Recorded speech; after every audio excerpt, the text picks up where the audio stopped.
Maroc, les leaders du Irak condamnés à la prison, à quand la misère? Kamal Ouadjlas, leader du mouvement populaire du Rif, ou Irak, ayant secoué le Maroc entre 2016 et 2017 ont été condamnés par la justice à 20 ans de prison ferme. Cependant, le gouvernement du pays peine encore à endiguer les causes sociales et économiques qui ont engendré ce mouvement. Tâche rendue encore difficile par les frontières fermées avec l'Algérie. Le 26 juin au soir, le tribunal de Casablanca a rendu son verdict concernant les meneurs du mouvement Irak, né en octobre 2016 dans la région du Rif au Maroc, après la mort d'un vendeur de poissons broyé dans une benne à ordures. Nasser Zefzaf, Nabil Amjik, Wassim Boustati et Samir Iguid ont tous écopé d'une peine de 20 ans d'emprisonnement ferme pour complot visant à porter atteinte à la sécurité de l'État. Un chef d'accusation qui aurait pu leur valoir la peine de mort, selon la loi marocaine. Ce sont des peines très lourdes. L'État a échoué dans ce test de respect des droits de l'homme et des libertés essentielles, tout comme l'indépendance de la justice, a déclaré Souad Brahma, l'une des avocates de la défense, citée par l'AFP. Alors que, pour Mohamed Karou, l'un des avocats des parties civiles qui représentait l'État et ses agents, les peines sont très légères par rapport à ce que prévoit la loi et à la façon dont ils se sont comportés devant le juge.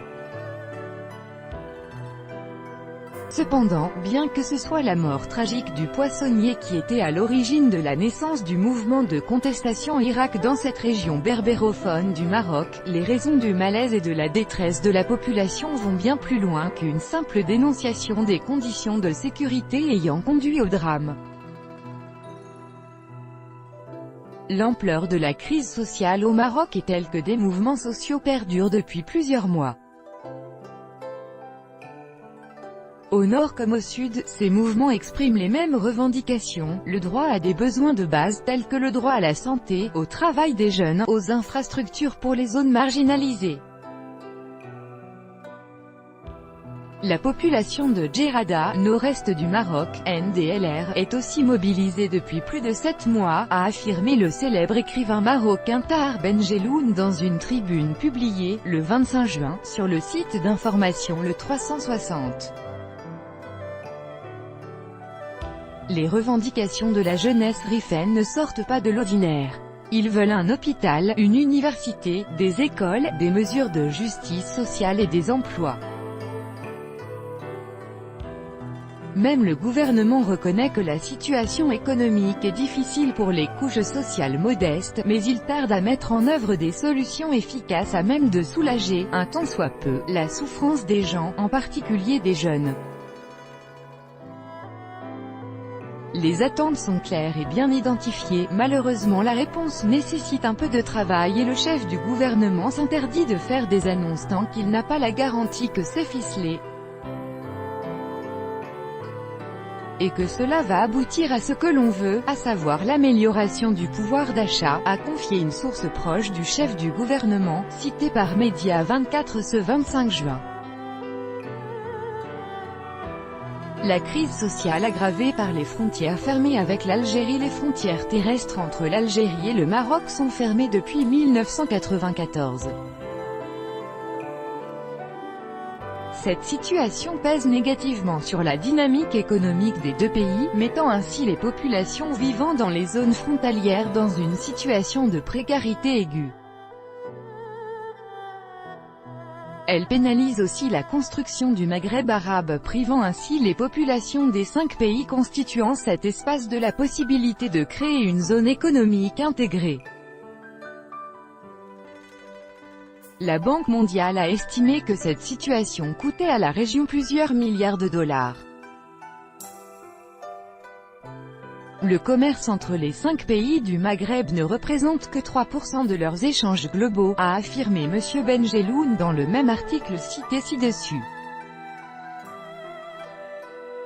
Évoquant l'idée de la construction maghrébine dans le contexte des relations tendues entre l'Algérie et le Maroc, l'écrivain a affirmé que « les deux peuples ont besoin d'infrastructures de qualité pour consolider une politique d'éducation de haut niveau, pour lutter, en tout cas au Maroc, contre l'analphabétisme, pour mettre sur pied un service public de santé qui soit de qualité et surtout gratuit, pour doter les deux pays de lieux de culture et de sport répondant à une large demande d'une jeunesse qui veut vivre et travailler sans être tentée d'émigrer dans des conditions dangereuses. Le 26 juin, de nombreux Marocains se sont réunis sur une plage de la ville de Saïdia, frontalière de l'Algérie, pour dénoncer les conditions difficiles dans lesquelles ils vivaient et menacer, pour l'occasion, de demander l'asile de l'autre côté de la frontière si jamais leurs doléances ne sont pas prises en charge, écrit le site Algérie Focus. Brandissant le drapeau marocain, les manifestants n'ont pas mâché leurs mots en évoquant carrément l'option d'un suicide collectif si toutes les portes étaient fermées face à eux, y compris l'option de rentrer en Algérie, précise le site. Il est temps que cette situation absurde soit réglée, a lancé Tahar Ben Jelloun. Imaginez un Maghreb uni, avec une économie forte et bien structurée, une économie qui se complète et qui, du coup se renforce, la parole de cette entité serait entendue et notre place dans le monde changerait du tout au tout. Il faut manquer de rationalité, manquer d'intelligence pour perpétuer cette situation qui ne profite qu'aux marchands d'armes, a-t-il ajouté. Son appel sera-t-il écouté? L'avenir nous le dira. En attendant, après les félicitations que le président algérien, Abdelaziz Bouteflika, a adressées au roi du Maroc, Mohamed VI, à l'occasion de l'Aïd el-Fitr, fête religieuse musulmane célébrée à la fin du mois de Ramadan, et les remerciements que le ministre marocain des Affaires étrangères et de la coopération internationale, Nasser Bourita, a présenté à l'ambassadeur d'Algérie à Rabat, suite au soutien qu'a apporté Alger à la candidature du royaume chérifien à l'organisation de la Coupe du monde de football 2026, une pétition pour la réouverture des frontières entre les deux pays a vu le jour sur les réseaux sociaux depuis le 19 juin. Les opinions exprimées dans ce contenu n'engagent que la responsabilité de l'auteur.